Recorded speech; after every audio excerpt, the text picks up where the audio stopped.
What's up, guys? Georgia absolutely annihilated Vanderbilt 62 to nothing. This game was just never close at all. My goodness. From start to finish, it was clear as day who the better team was. Georgia was, I think, a 35 and a half point a road favorite to start the game off. I can look real quick. Yeah, Georgia was a 36-point favorite. Game started exactly how you thought it would start. Vandy starts with the ball. Vandy does nothing. They go 3 plays, -3 yards. Georgia forces them to punt. And literally on the first punt, it wasn't a great punt at all for Vanderbilt.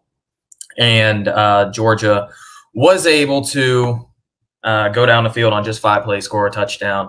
JT Daniels handed the ball off on a tight end of round rush, which was definitely a Monken play call, which was fun to see. Then Georgia holds Vandy to 4 yards on the next drive. Another punt. Georgia goes down and scores on 8 plays, this time for 63 yards. And this time it was a Brock Bowers passing touchdown. Then Vanderbilt fumbles the kickoff, recovered by Dewan Edwards, running back for Georgia. He was able to get all the way to the 4, almost scored on that play. Georgia punches it in on the next 2 plays. Vanderbilt then throws an interception to Chris Smith on a deflection. A terrible read by Ken Seals. We'll talk about Ken Seals in a second. And Georgia goes down and scores. Georgia scored 35 points in the first quarter. They could have possibly even scored more. Like, this game was just out of reach. But then Kirby Smart takes JT Daniels out, a couple other starters on the offense, puts Stetson Bennett in. Georgia goes 3 drives with an interception, a turnover on downs, and a field goal with Stetson Bennett to end the first half 38 to nothing. Then Georgia's defense did what Georgia's defense does best, holding Vanderbilt to a staggering under 100 yards of total offense, which is insane. Vanderbilt had just 4 first downs in this game. But as I was saying, in the second half, Stetson Bennett comes in. He scores 2 more touchdowns. They take him out. And then they put Carson Beck in. Carson Beck hands the ball off majority of the time. Just went 1 for 3 passing.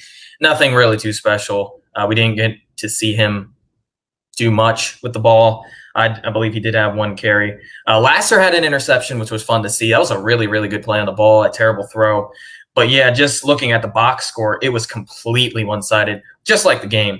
But, man, Ken Seals just went 2 of 9 for 8 yards in an interception. Was not sacked. A lot of people thought that he was sacked. Ken Seals rushed it 2 times for -6 yards.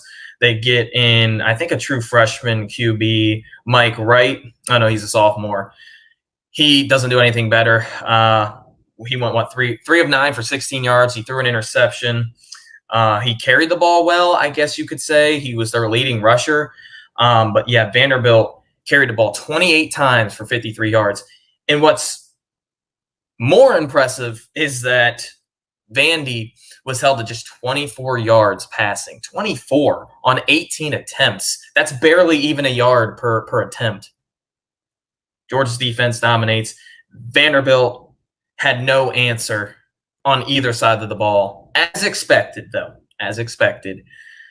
But this was one of the worst college